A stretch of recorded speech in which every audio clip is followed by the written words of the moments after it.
Hello everyone. Today I will discuss the topics of a singularity. Singularity से आपके जो net में है वो दो क्वेश्चन आते हैं. एक आपका बी पार्ट्स में आता है, कभी कभार दो से आपके तीन भी क्वेश्चन आ जाते हैं. ए पार्ट आपका बी में आता है और एक क्वेश्चन आपका सी पार्ट्स में आता है.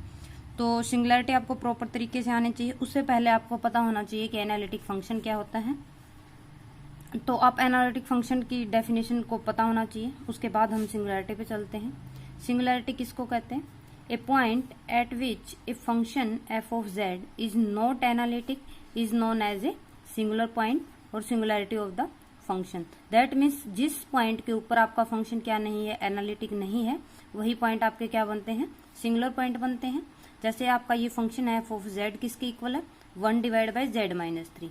अगर आप इसको z इक्वल टू 3 के ऊपर डिफाइन करते हो, z इक्वल टू 3 के ऊपर, तो फंक्शन की जो वैल्यू है वो किसके इक्वल हो जाएगी आपकी? जैसे 1 बाई जेड की जगह अगर 3 पुट करोगे तो 3 माइनस 3 0 हो जाएगा. 1 बाई 0 क्या हो जाएगा? Infinity. That means z equal to 3 के ऊपर इस फंक्शन की क्या ये फंक्शन की नॉन डिफाइंड हो गया. That means F of Z at z equal to 3 के ऊपर क्या वैल्यू देता है आपको? Infinity. That means not exist. तो z इक्वल टू 3 है जो वो इस फंक्शन के लिए क्या बनेगी? सिंगुलैरिटी बनेगी. और z इक्वल टू 3 के अलावा अगर कोई और पॉइंट पुट करते हो तो उस पॉइंट के ऊपर ये फंक्शन क्या है आपका? एनालिटिक है. तो जिस पॉइंट के ऊपर एनालिटिक नहीं है वही पॉइंट आपका क्या था? सिंगुलर पॉइंट था. तो यहाँ से z इक्वल टू 3 क्या हो जाएगा आपका? सिंगुलर पॉइंट हो जाएगा. अब आपकी जो सिंगुलैरिटी है वो दो टाइप्स की होती है. एक होती है आपकी आइसोलेटेड सिंगुलैरिटी और सेकेंड टाइप की होती है आपकी नॉन आइसोलेटेड सिंगुलैरिटी. अब फिर आइसोलेटेड को 3 पार्ट्स में डिवाइड किया गया है. आइसोलेटेड सिंगुलैरिटी भी आपकी 3 टाइप की होती हैं. रिमूवेबल सिंगुलैरिटी, नॉन एसेंशियल जिसको हम पोल भी बोलते हैं, और थर्ड टाइप होती है आपकी essential singularity. First of all आपको पता होना चाहिए कि आइसोलेटेड सिंगुलैरिटी किसको बोलते हैं. सेकंड आपको पता होना चाहिए कि नॉन आइसोलेटेड सिंगुलैरिटी किसको बोलते हैं. चलो हम पहले बात करते हैं कि आइसोलेटेड सिंगुलैरिटी क्या होती है. देन हम डिस्कस करेंगे कि नॉन आइसोलेटेड सिंगुलैरिटी क्या होती है. फिर आप आइसोलेटेड सिंगुलैरिटी के तीनों पार्ट्स के बारे में सेपरेटली डिस्कस करेंगे कि रिमूवेबल सिंगुलैरिटी क्या होती है, नॉन एसेंशियल क्या होती है और एसेंशियल सिंगुलैरिटी क्या होती है. तो पहले हम डिस्कस करते हैं कि आइसोलेटेड सिंगुलैरिटी किसको बोलते हैं. कोई पॉइंट है आपका, a point z equal to Z not is an isolated singular point of F of Z. ये जो पॉइंट है ये आइसोलेटेड सिंगुलर पॉइंट कब कहलाएगा? इस फंक्शन का क्या होना चाहिए? ये आपकी कंडीशन है. उसके ऊपर कंडीशन क्या है? At z equal to Z not, इस पॉइंट के ऊपर अगर ये पॉइंट क्या बनता है आपका, अगर ये आइसोलेटेड पॉइंट बनता है तो इसके लिए क्या होना चाहिए? जो z equal to Z not है उसके ऊपर फंक्शन क्या नहीं होना चाहिए आपका? एनालिटिक नहीं होना चाहिए. और सेकंड कंडीशन क्या होगी? F of Z is analytic in the neighbourhood of z equal to Z not. There exist in neighbourhood of z equal to Z not containing no other singularity. That means इस point के ऊपर तो function analytic नहीं होना चाहिए, but इसके neighbourhood के अंदर फंक्शन क्या होना चाहिए? एनालिटिक होना चाहिए. यानी कि इसके नेबरहुड के अंदर उस फंक्शन के पास कोई और सिंगुलैरिटी नहीं होगी. तो वो जो पॉइंट है वो क्या बनता है आपका? आइसोलेटेड सिंगुलैरिटी बनती है. जैसे अभी z equal to Z not is a singular point. अगर ये आपका सिंगुलर पॉइंट है दैट मीन्स किसका? Complex function F of Z का. दैट मीन्स उसके पास ये सिंगुलैरिटी है. तो उसके अकॉर्डिंग अब मैं क्या करती हूँ? If we draw a circle of a radius delta centre at z equal to Z not. अब मैंने ये जो सिंगुलैरिटी थी इसको सेंटर मान के जिसकी रेडियस मैंने डेल्टा ले ली उसके अकॉर्डिंग मैंने एक सर्कल ड्रॉ कर दिया जिसका सेंटर आपका जेड नॉट है और रेडियस मैंने क्या ली है आपकी? डेल्टा. और जो डेल्टा है वो वेरी स्मॉल नंबर है और ग्रेटर देन क्या है? 0 है. अब ये देखिए ये जो पॉइंट है इसके क्रॉसपोंडिंग इसको सेंटर मान के डेल्टा रेडियस लेके मैंने एक सर्कल ड्रॉ कर दिया. अब इसके नेबरहुड के अंदर, अब जैसे ये जेड नॉट है, ये इसकी क्या नेबरहुड है? इसके नेबरहुड के अंदर फंक्शन के पास कोई और सिंगुलैरिटी नहीं होगी. ठीक है. जैसे such that there is no other singular point of F of Z within that circle. यानी कि जो हमने सर्कल ड्रॉ किया है उसके अंदर उसके जेड नॉट के अलावा इसके पास कोई अदर सिंगुलैरिटी नहीं है. देन जो ये जो सिंगुलैरिटी है ये कैसी बनेगी आपकी, आइसोलेटेड सिंगुलैरिटी बनेगी या आइसोलेटेड सिंगुलर पॉइंट बनेगा किसके लिए, फंक्शन एफ ऑफ जेड के लिए। अब आपको पता होना चाहिए, जैसे अब ये तो पता चल गया कि सिंगुलैरिटी ये है, आइसोलेटेड बनेगी या नहीं बनेगी, तो पहले प्रोसीजर पता होना चाहिए कि हम सिंगुलैरिटी निकालते कैसे हैं। How to find the singularity, कैसे निकालते हैं सिंगुलैरिटी। आप जो डिनोमिनेटर है, जैसे जो भी अगर आपका फंक्शन डिफाइंड है एफ ऑफ जेड, उसमें जो उस फंक्शन का जो डिनोमिनेटर है उसको किसके इक्वल रख दीजिए, 0 के इक्वल। तो वहां से जो पॉइंट निकलेंगे वो क्या बनते हैं, आपके सिंगुलर पॉइंट बनते हैं। If the condition of a singularity is satisfied by finite number of points, then these point will be isolated singular points. ये आपकी इम्पोर्टेंस है, आप इसको ध्यान रखिए। जैसे मैंने अभी बताया है कि condition of a singularity is satisfied by finite number of points. अगर वो जो सिंगुलैरिटी कंडीशन है वो फाइनाइट नंबर ऑफ पॉइंट्स ही सेटिस्फाई करते हैं, वही point, then these point will be the isolated singular point. जो finite number of points singularity की कंडीशन को सेटिस्फाई करेंगे वही पॉइंट आपके क्या बनते हैं, आइसोलेटेड सिंगुलर पॉइंट बनते हैं। ये आपको देखिए एग्जांपल से समझ आ जाएगा। जैसे ये आपका फंक्शन है एफ ऑफ जेड, एग्जाम्पल है F of Z equal to 1/z। अभी मैंने बताया था कि जो सिंगुलैरिटी निकालने का जो प्रोसीजर है वो क्या होता है, आप डिनोमिनेटर को किसके इक्वल रख दीजिए, 0 के इक्वल रख दीजिए। तो यहां से अगर डिनोमिनेटर को इक्वल टू 0 रखोगे तो z क्या आ जाएगा, 0। दैट मीन्स इस फंक्शन के पास सिंगुलैरिटी कौन है, z इक्वल टू 0 है। अब आपको चेक करनी है कि ये जो सिंगुलैरिटी है ये कैसी है। अब जैसे आइसोलेटेड की अगर आप डेफिनेशन अप्लाई करते हो आइसोलेटेड सिंगुलैरिटी की, तो क्या होती है आइसोलेटेड की, अभी बताई थी कि उसकी नेबरहुड के अंदर इसके अलावा कोई और एनालिटिक या कोई और सिंगुलर पॉइंट नहीं होना चाहिए। जैसे अब मैं इसकी नेबरहुड के अंदर, अगर इसकी नेबरहुड आप बनाते हो 0 के अराउंड, 0 माइनस एप्सिलॉन और 0 प्लस एप्सिलॉन, क्या इसकी नेबरहुड के अंदर ये फंक्शन डिफाइंड होगा, हर एक पॉइंट के ऊपर डिफाइंड होगा एक्सेप्ट 0। दैट मीन्स इसके नेबरहुड के अंदर जो फंक्शन है आपका एफ ऑफ जेड वो क्या हो गया, आपका एनालिटिक हो गया। That means Z equal to 0 क्या हो जाएगी, आपकी आइसोलेटेड सिंगुलैरिटी हो जाएगी। और अभी ये जो मैंने रिमार्क बताया था आपको कि condition of a singularity is satisfied by finite number of points. अब जो कंडीशन है सिंगुलैरिटी की, जैसे इसमें z इक्वल टू 0 नहीं सेटिस्फाई की है ना, तो सिर्फ एक ही पॉइंट था, तो फाइनाइट नंबर हो गए ना, z equal to 0 only the 1 points that satisfy the condition of a singularity. That means यहाँ पे जैसे बोला है कि फाइनाइट नंबर ऑफ पॉइंट्स के लिए उस कंडीशन को सेटिस्फाई करेगा, देन वही पॉइंट आपका क्या बनते हैं, आइसोलेटेड सिंगुलर पॉइंट बनते हैं। तो यहाँ सिर्फ यही एक पॉइंट है जो उसकी कंडीशन को सेटिस्फाई करता है। दैट मीन्स ये जो सिंगुलैरिटी है वो कैसी हो जाएगी, आपकी आइसोलेटेड सिंगुलैरिटी हो जाएगी। ऐसे ही यही एग्जाम्पल है z+2 divide by z-1 into z-2। अब सिंगुलैरिटी निकालनी है तो आप डिनोमिनेटर को 0 के इक्वल रख दीजिए। तो यहाँ से z इक्वल टू 1 और z इक्वल टू 2 दो ही सिंगुलैरिटी आएंगी। अब वो चेक करनी है कि आपकी आइसोलेटेड है या नहीं है। तो वही प्रोसीजर है कि इस फंक्शन की जो नेबरहुड बनाओगे आप z1 के अराउंड और 2 के अराउंड सर्कल ड्रॉ करोगे जब, तो उसकी नेबरहुड के अंदर फंक्शन क्या बनेगा, आपका एनालिटिक बनेगा। इसकी नेबरहुड में कोई और सिंगुलैरिटी नहीं मिलेगी आपको। ऐसे ही जब 2 को सेंटर मान के आप सर्कल ड्रॉ करते हो तो इसकी नेबरहुड के अंदर भी उसकी कोई सिंगुलैरिटी नहीं मिलेगी। तो जो सिंगुलैरिटी है वो कैसी हो जाएंगी, आपकी आइसोलेटेड सिंगुलैरिटी हो जाएंगी। नॉन आइसोलेटेड सिंगुलैरिटी किसको बोलते हैं, a point z equal to z0 is an non isolated singularity of the function. क्या होगी, f of z is not analytic. Condition है आपकी, फर्स्ट कंडीशन क्या है कि फंक्शन क्या नहीं होना चाहिए, आपका एनालिटिक नहीं होना चाहिए उस पॉइंट के ऊपर, अगर जो पॉइंट आपका क्या बनेगा, नॉन आइसोलेटेड सिंगुलैरिटी बनेगी। और सेकंड कंडीशन क्या है उसकी, there exist other singularity of f of z in the neighbourhood of z equal to z0।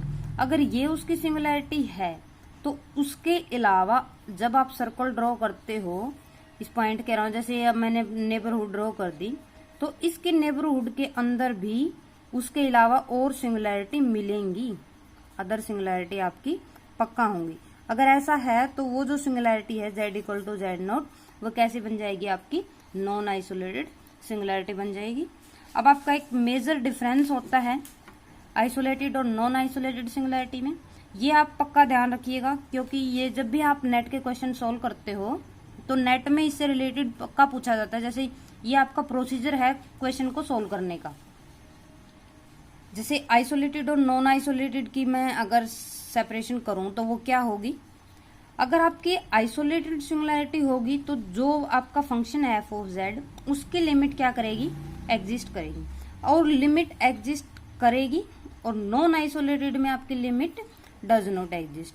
अब आपको पता होना चाहिए कि लिमिट एग्जिस्ट कैसे करती है और लिमिट डज नॉट एग्जिस्ट कैसे करती है। जैसे अगर आप कोई सीक्वेंस है साइन ऑफ ए 1/z, इसकी अगर आपको चेक करनी है कि ये इसकी जो लिमिट है वो एग्जिस्ट करेगी या नहीं करेगी, तो आप क्या करोगे, z को क्या पुट करोगे, 2π पुट करोगे या 2π प्लस π/2 पुट करोगे।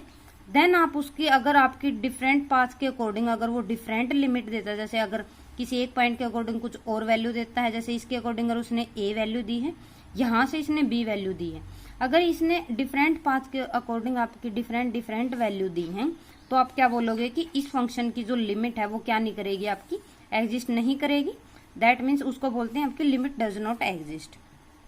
और लिमिट एग्जिस्ट कब करती है, जैसे कोई अगर ये फाइनाइट वैल्यू देता दोनों में, जैसे इसकी भी वैल्यू अगर आपकी आ जाती और इसकी भी अगर वैल्यू आपकी a आती, देन आप क्या बोलते हैं कि इस फंक्शन की लिमिट एग्जिस्ट करती है, चाहे वो वैल्यू इन्फिनिटी ही क्यों ना हो, कि इन्फिनिटी तो आई, एग्जिस्ट तो किया।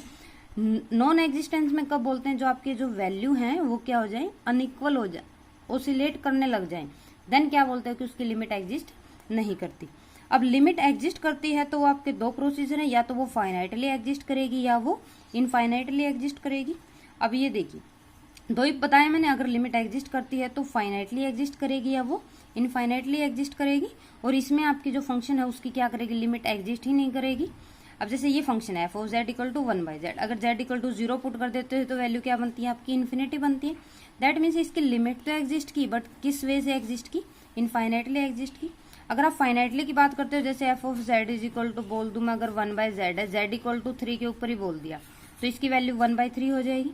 दैट मीन्स इसकी जो लिमिट है वो कैसी एग्जिस्ट करगी, आपकी फाइनाइटली एग्जिस्ट करगी। तो दो ही अगर लिमिट एग्जिस्ट करती है तो या तो फाइनाइटली एग्जिस्ट करेगी या इनफाइनाइटली एग्जिस्ट करेगी। और आइसोलेटेड में जो आपके तीन पार्ट्स मैंने बताए हैं, जैसे रिमूवेबल, पोल और एसेंशियल सिंगुलैरिटी, वो आपकी इसी लिमिट के ऊपर डिपेंड करता है। अगर फाइनाइटली एग्जिस्ट करती है तो क्या बनेगा, इनफाइनाइटली एग्जिस्ट करती है तो क्या बनेगा। जैसे अगर फाइनाइटली एग्जिस्ट करती है तो आपकी रिमूवेबल सिंगुलैरिटी बनती है, अगर इनफाइनाइटली एग्जिस्ट करती है तो आपकी जो सिंगुलैरिटी है वो पोल बनती है।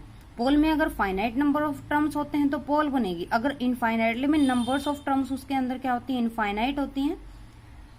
प्रिंसिपल पार्ट्स में जैसे लोरेंट सीरीज में अगर प्रिंसिपल पार्ट में इनफाइनाइट मैनी टर्म्स होती हैं तो वो जो सिंगुलैरिटी बनती है वो आपकी क्या बनती है, इनफाइनाइटली बनती है। और नॉन आइसोलेटेड में लिमिट ही एग्जिस्ट नहीं करती, तो इसलिए इसका कोई भी रोल नहीं है, या आगे इसको मतलब डिवाइड नहीं किया गया है किसी भी पार्ट्स में। अब चलो चलते हैं, नॉन आइसोलेटेड जो सिंगुलैरिटी है वो क्या बताई थी मैंने, कि उस पॉइंट के ऊपर फंक्शन एनालिटिक नहीं होना चाहिए और उसकी नेबरहुड के अंदर फंक्शन के पास इस पॉइंट के अलावा और भी अगर आपकी सिंगुलैरिटी मिलेंगी, देन वो क्या बनती है, आपकी नॉन आइसोलेटेड सिंगुलैरिटी बनती है। जैसे अब इसका एग्जांपल देखते हैं। इसका प्रोसीजर ही क्या है, वही प्रोसीजर है इसका, कि कैसे कैलकुलेट करोगे आप क्या करोगे, डिनोमिनेटर को 0 के इक्वल रख दीजिए, put denominator equal to 0, calculate the singular point. Second condition क्या है, if the condition of a singularity is satisfied by infinite number of points, then क्या मिलेगी आपको, नॉन आइसोलेटेड सिंगुलैरिटी बनेगी। ऐसे ही मैंने अभी आपको बताया था कि जो अगर आपकी आइसोलेटेड सिंगुलैरिटी थी तो आइसोलेटेड सिंगुलैरिटी में जो कंडीशन सेटिस्फाई की थी वो कितने पॉइंट्स ने की थी, फाइनाइट नंबर ऑफ पॉइंट्स ने सेटिस्फाई की थी। देन वो पॉइंट क्या बने थे, आपके आइसोलेटेड। यहाँ पे जो कंडीशन सेटिस्फाई करेंगे वो कितने होंगे, आपके इनफाइनाइट नंबर ऑफ पॉइंट्स होंगे। देन वो जो सिंगुलैरिटी बनेगी वो क्या बनेगी, आपकी नॉन आइसोलेटेड सिंगुलैरिटी बनेगी। जैसे ये एग्जांपल आपका F of Z equal to 1 divide by sine of a pi Z. अगर आपको इसकी सिंगुलैरिटी निकालनी है तो आप क्या करोगे, डिनोमिनेटर को 0 के इक्वल पुट करोगे। Sine of a pi by Z किसके इक्वल हो जाएगा, 0 के। आप कंपेयर कर दीजिए, 0 किस किस के ऊपर होती है, आपकी साइन एन पाई का मल्टीपल पे वैल्यू 0 होती है। यहाँ से आप कंपेयर किए, पाई बाई जेड किसके इक्वल होगा, एन पाई की, तो पाई से पाई कैंसिल, जेड किसके इक्वल हो जाएगा आपका 1 बाई एन की। एन की वैल्यू क्या क्या है आपकी, 1 है, 2 है, 3 है, 4 अप टू सो ऑन है। अब जैसे अगर आप एन की वैल्यू 1 रखते हो तो जेड की वैल्यू क्या हो जाएगी, 1 हो जाएगी। एन को 2 रखते हो तो वैल्यू क्या हो जाएगी, 1/2। n को 3 रखते हो तो 1/3, 1/4 अप टू सो ऑन। ऐसे ही जैसे अगर आप इंक्रीज करते रहोगे तो वैल्यू क्या बनेगी, 1/10, 1/100, 1/10 raise to power 10, 1/10 raise to power 100। जैसे अगर आप इंक्रीज होते रहेंगे, अगर आप n को इन्फिनिटी की तरफ टेंड कराते हो तो ये जो वैल्यू है वो किसकी तरफ टेंड कर जाएगी, आपकी 0 की तरफ टेंड कर जाएगी। तो z इक्वल टू 0 क्या बन जाएगी, इस फंक्शन की सिंगुलैरिटी बन जाएगी। अब आपको चेक करना है कि ये तो पता चल गया कि z इक्वल टू 0 आपके पास क्या है, सिंगुलैरिटी है इस फंक्शन की। अब आपको चेक करना है कि क्या ये सिंगुलैरिटी है जो वो आपकी किस टाइप की होगी, आइसोलेटेड होगी या नॉन आइसोलेटेड होगी। वो कैसे चेक करोगे, अब ये देखिए मैंने इस 0 पॉइंट के अराउंड एक नेबरहुड ड्रॉ की हुई है। जैसे अगर ये 0 पॉइंट्स हैं, इसके अकॉर्डिंग मैंने एक नेबरहुड ड्रॉ कर दी। इस नेबरहुड के अंदर अब देखिए ये जो पॉइंट आए थे ये भी तो आपके क्या थे, सिंगुलर पॉइंट ही थे, सिंगुलैरिटी ही थी ये भी फंक्शन की। अगर आप जैसे ये, अगर मैं इसको थोड़ा सा बड़ा कर देती हूँ, ये अगर सिंगुलैरिटी है तो यहाँ पे जो फंक्शन है, जैसे ये 1/2 है तो ये 1/4, 1/5, 1/6, इसके अंदर कौन, यहाँ इस लाइन के ऊपर कौन कौन से पॉइंट आए आपके, जैसे 1/4 आया है, 1/5, 1/6 अब तो ये जो वैल्यू है जो 0 की तरफ टेंड करवाए, दैट मीन्स ये जो सारे पॉइंट हैं ये आपके यहाँ पे लाई करते हैं। दैट मीन्स 0 की नेबरहुड, जैसे मैंने ये ड्रॉ की है 0 की नेबरहुड, इसके अंदर 0 के अलावा यहाँ पे जितने भी पॉइंट हैं ये सारे पॉइंट भी तो क्या थे, आपकी सिंगुलैरिटी थी। दैट मीन्स इस 0 की नेबरहुड के अंदर ये इनफाइनाइटली मैनी पॉइंट्स आपके लाई करते हैं जो खुद में क्या है, आपके सिंगुलर पॉइंट है। दैट मीन्स अब देखिए इसने नॉन आइसोलेटेड की कंडीशन सेटिस्फाई कर दी ना, कि 0 की नेबरहुड के अंदर इस फंक्शन के पास इनफाइनाइटली मैनी अदर सिंगुलैरिटी भी हैं। और वो सिंगुलैरिटी कौन सी हैं, जैसे ये है 1/100 है, 1/10 रेज टू पावर 10 है, 1/10 रेज टू पावर 100 है, 1/10 रेज टू पावर 1000 है। तो ये सारी सिंगुलैरिटी भी तो इसी में लाई करती हैं, जो 0 की नेबरहुड के अंदर भी लाई करती हैं। दैट मीन्स इस फंक्शन के पास कितनी सिंगुलैरिटी होगी आपकी, infinite number of points in the neighbourhood of 0। आई बात समझ। दैट मीन्स जो मैंने 0 की नेबरहुड बनाई थी उसके अंदर कितने पॉइंट्स लाई कर गए आपके, इनफाइनाइट। तो infinite number of points in the neighbourhood of 0। That means जो z इक्वल टू 0 है वो कैसी सिंगुलैरिटी बन जाएगी, आपकी नॉन आइसोलेटेड। You understand. अभी यही बताया था मैंने, जो रिमार्क में बताया था आपको कि उस फंक्शन के पास उसकी नेबरहुड के अंदर इनफाइनाइटली मैनी पॉइंट्स होंगे जो उसकी कंडीशन को सेटिस्फाई करते हैं। If the condition of a singularity is satisfied by infinite number of points, then वो क्या होगी, आपकी नॉन आइसोलेटेड सिंगुलैरिटी होगी। और यहाँ भी इसने ये जो पॉइंट्स हैं ये कितने हैं आपके काउंटिंग में, इनफाइनाइट पॉइंट्स हैं। That means infinite number of points थे किसकी नेबरहुड के अंदर, 0 की। दैट मीन्स 0 क्या बन जाएगी, आपकी नॉन आइसोलेटेड सिंगुलैरिटी बन जाएगी। अब आपको जो आइसोलेटेड सिंगुलैरिटी है उसको 3 पार्ट्स में डिवाइड किया गया था।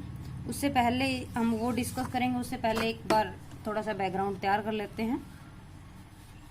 जैसे आपका कोई भी फंक्शन है, एक complex function f of z can be expanded in a power series about z equal to a। कोई भी फंक्शन है f ऑफ z, उसको आप एक्सपेंड कर सकते हो पावर सीरीज की। ये उस पॉइंट के अकॉर्डिंग है जिसके आपको बोला जाता है, उसी के कोरोस्पॉन्डिंग आप क्या करते हो, पावर सीरीज को एक्सपेंड करते हैं। जैसे at z equal to a the function f of z, इस पॉइंट्स के ऊपर आपका क्या हो सकता है, function f of z may or may not be analytic. f of z is not analytic at z equal to a, and if f z equal to a is an isolated singular point of f of z, then f of z can be expanded about z equal to a using Lorentz series। जैसे इस point के ऊपर f of z is not analytic, ये अगर इस point के ऊपर analytic नहीं है तो वो सिंगुलैरिटी होगी। और वो सिंगुलैरिटी कैसी है, if z equal to a is an isolated singular points, अगर ये सिंगुलैरिटी कैसी है, आपकी आइसोलेटेड सिंगुलैरिटी है, देन f ऑफ z को मैं कैसे लिखूंगी, लोरेंट सीरीज एक्सपेंशन लेके इसका एक्सपेंशन लिख देती हूँ मैं। वो क्या होगा आपका, f of z is equal to summation n equal to 0 to infinity a n z minus a raise to power n plus summation n equal to 1 to infinity b n divide by z minus a raise to power n। ये जो है ये series है, ये किस type की series है, लोरेंट series है।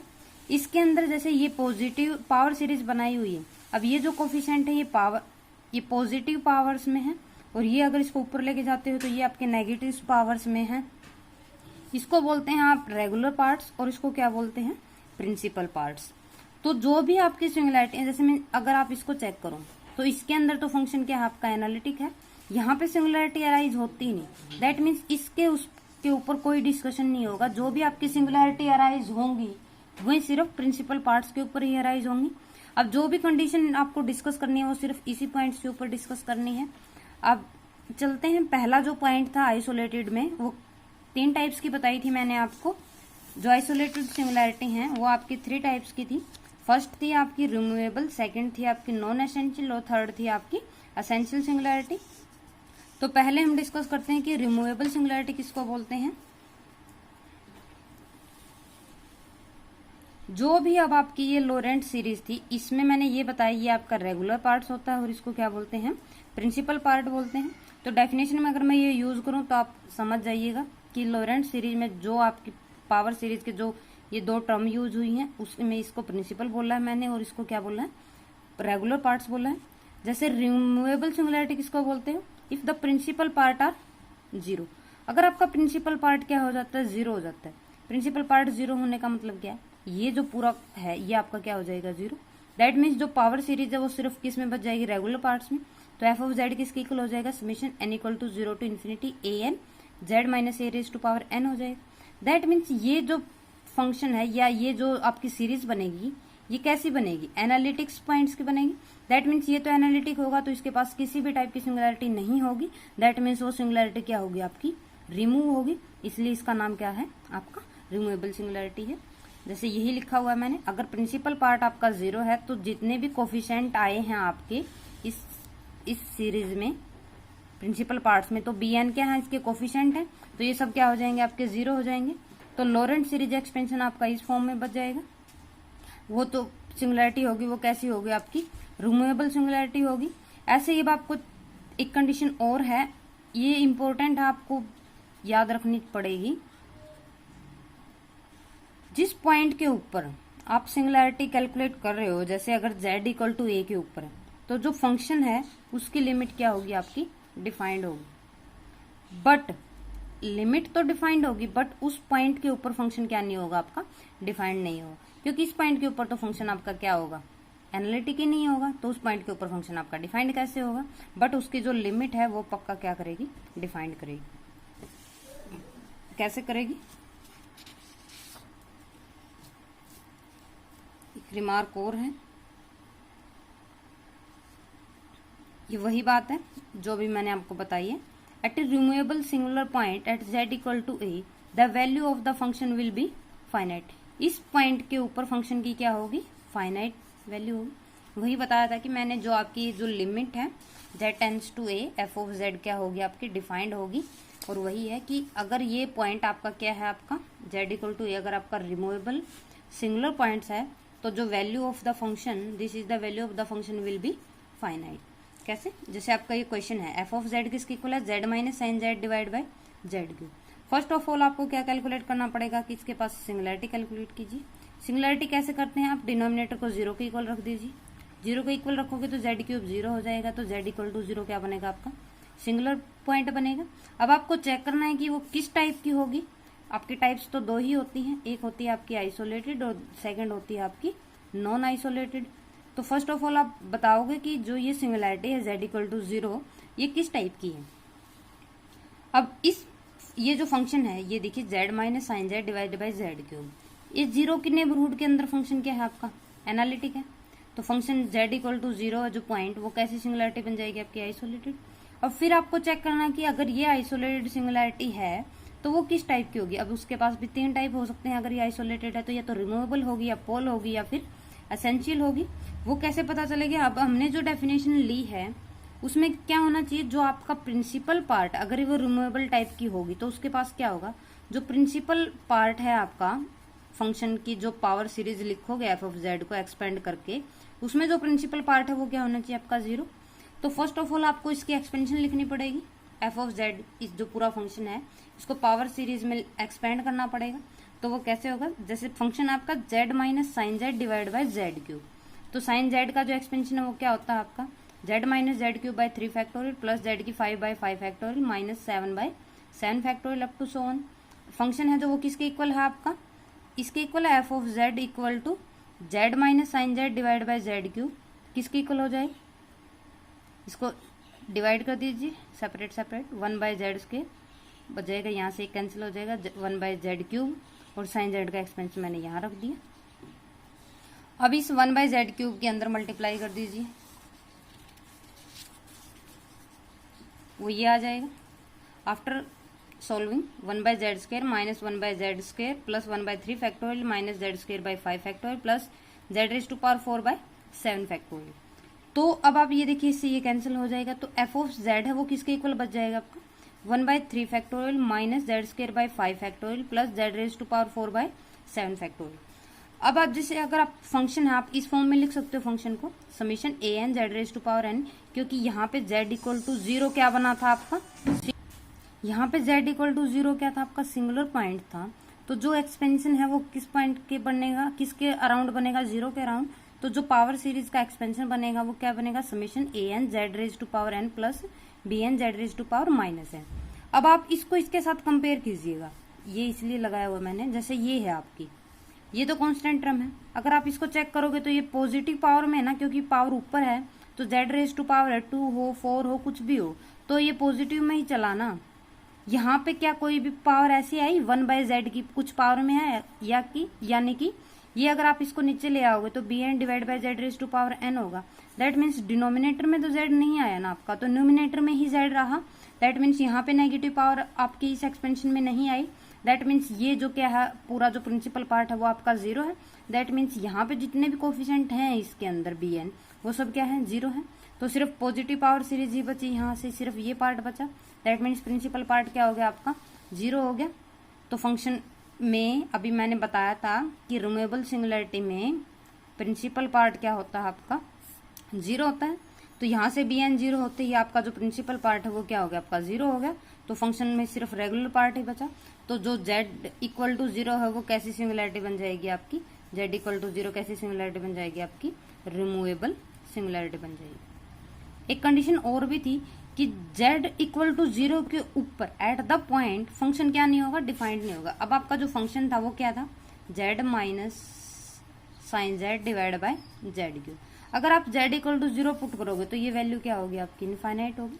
तो पॉइंट के ऊपर फंक्शन डिफाइंड नहीं है, बट उसने बोला था कि जो लिमिटिंग वैल्यू होगी, लिमिट z टेंस टू 0 जो फंक्शन है उसकी लिमिट क्या करेगी, फाइनाइटली एग्जिस्ट करेगी, फाइनाइट वैल्यू होगी कोई ना कोई।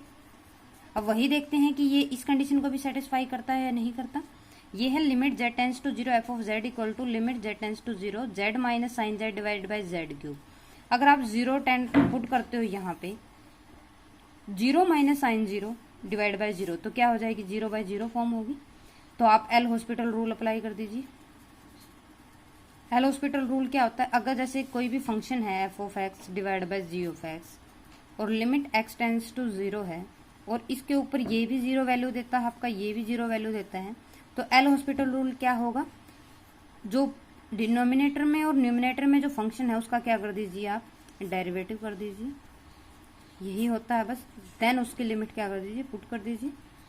अगर दोबारा फिर से अगर आपका 0 बाय 0 फॉर्म आता है then again apply the L hospital rule to limit x tends to 0। फिर क्या करोगे, ऊपर वाले का भी डेरिवेटिव कर दोगे और नीचे वाले का भी। तो यहाँ पे ये एफ डबल डैश हो जाएगा, नीचे क्या हो जाएगा, जी डबल डैश हो जाएगा। ऐसे ही अब आपके 0 बाय 0 फॉर्म है तो इसके ऊपर एल हॉस्पिटल रूल अप्लाई कर दीजिए। इसका भी डेरिवेटिव कर दीजिए, वो क्या हो जाएगा, जेड का डेरिवेटिव 1, साइन जेड का क्या हो जाएगा कोस जेड, और जेड क्यूब का क्या हो जाएगा 3z स्क्वायर। अगेन फिर से डेरिवेटिव कर दीजिए, क्योंकि ये दोबारा फिर से अगर आप z को 0 की तरफ लेके जाते हो तो ये फिर 0 बाय 0 फॉर्म बनेगी। तो फिर एल हॉस्पिटल रूल अप्लाई कर दीजिए तो क्या बनेगा, इसका 0 हो जाएगा, कोस जेड का माइनस साइन जेड हो जाएगा, तो ये माइनस और माइनस प्लस हो गया, साइन जेड इसका क्या बन जाएगा आपका 6z। अब आप देखिए limit z tends to 0 sine z by z की वैल्यू क्या होती है आपकी 1 होती है, तो ये सिर्फ किसके इक्वल बच जाएगा आपका 1/6। तो इसने कैसी वैल्यू दे दी आपकी, finite value they the. You understand. यही बताया था मैंने कि जो आपकी रिमूवेबल सिंगुलैरिटी है इसके अंदर जो फंक्शन है आपका इस पॉइंट्स के ऊपर डिफाइंड नहीं होगा, लिमिट बट लिमिटिंग वैल्यू क्या होगी उसकी, डिफाइंड होगी। या ऐसे बोल दीजिए कि ये जो लिमिट है, limit z tends to f of z, इसकी वैल्यू क्या हो जाएगी आपकी, फाइनाइट वैल्यू हो जाएगी। और अभी इस एग्जांपल में हमने यही प्रूव कर दिया कि एट द पॉइंट्स तो इसके ऊपर इस फंक्शन की लिमिट डिफाइंड नहीं हुई, बट लिमिटिंग जो वैल्यू है, ये हमने जो वैल्यू थी ये कैसे कैलकुलेट कर दी, आपकी फाइनाइट वैल्यू कैलकुलेट कर दी। अब ये देखिए एक इम्पोर्टेंट रिमार्क है, उसके बाद मैं ये डिस्कस भी करूंगी आपके साथ। अगर आपके पास कैसे रिमूवेबल सिंगुलैरिटी है, तो जो फंक्शन है एफ ऑफ जेड वो क्या होता है, इस पॉइंट्स के नेबरहुड के अंदर बाउंडेड होता है। मोड ये क्या रिप्रेजेंट करता है, बाउंडेडनेस रिप्रेजेंट करता है फंक्शन की। तो इस पॉइंट्स के नेबरहुड के अंदर जो फंक्शन है आपका एफ ऑफ जेड वो क्या होगा, बाउंडेड होगा। किस केस में, रिमूवेबल सिंगुलैरिटी के केस। इस टॉपिक से भी आपके प्रीवियस ईयर में बहुत सारे क्वेश्चन आए हुए हैं नेट से। अब चलो आगे चलते हैं। सेकंड टाइप है आपकी एसेंशियल सिंगुलैरिटी। अब ये देखिए, वही जो लोरेंट सीरीज हमने अभी लिखी थी उसको ध्यान में रखिएगा, जो तीनों डेफिनेशन है वो वहीं से होंगी। ये एसेंशियल सिंगुलैरिटी किसको बोलते हैं, जैसे ये आपको याद रखना है, जो Laurent series expansion F of Z का वो किसके इक्वल है, n equal to 0 to infinity A N Z minus A raise to power N plus summation n equal to 1 to infinity B N divide by Z minus A raise to power N के equal है। तो essential singularity किसको बोलते हैं, if the principal part of the Laurent series of the function F of Z at z equal to a contain infinite number of terms. Principal part किसका, Laurent series का, इस function इस point के around क्या contain करेगा, infinite number of terms contain करेगा। That means ये जो देखिए यही है, ये आपका रेगुलर पार्ट है, ये आपका क्या है, प्रिंसिपल पार्ट। लोरेंट सीरीज का प्रिंसिपल पार्ट यही है, और किसके अराउंड है ये पॉइंट, z इक्वल टू ए के। इसके अंदर उसके पास कितने नंबर ऑफ टर्म्स होने चाहिए, इनफाइनाइट नंबर ऑफ टर्म्स होने चाहिए। दैट मीन्स बी एन आपका क्या, अगर उसके पास infinite many numbers of terms हैं तो B N infinite many value के लिए क्या होना चाहिए, आपका नॉन जीरो होना चाहिए। जैसे अगर ये इसके पास कितने नंबर ऑफ टर्म्स होंगी, infinite many numbers of term होंगी, तो जो आप पावर सीरीज डिफाइंड करोगे उसमें इस पावर सीरीज अगर आप बनाओगे तो ये नेगेटिव पावर में अगर इसको ऊपर लेके जाते हो तो आपकी नेगेटिव पावर आ जाएंगी। दैट मीन्स उसके पास नेगेटिव पावर होंगी, और वो कितनी होंगी, नंबर ऑफ टर्म्स इनफाइनाइट हो जाएंगी। दैट मीन्स जो भी आप एक्सपेंशन बनाओगे उसमें इनफाइनाइट नंबर ऑफ टर्म्स होंगी।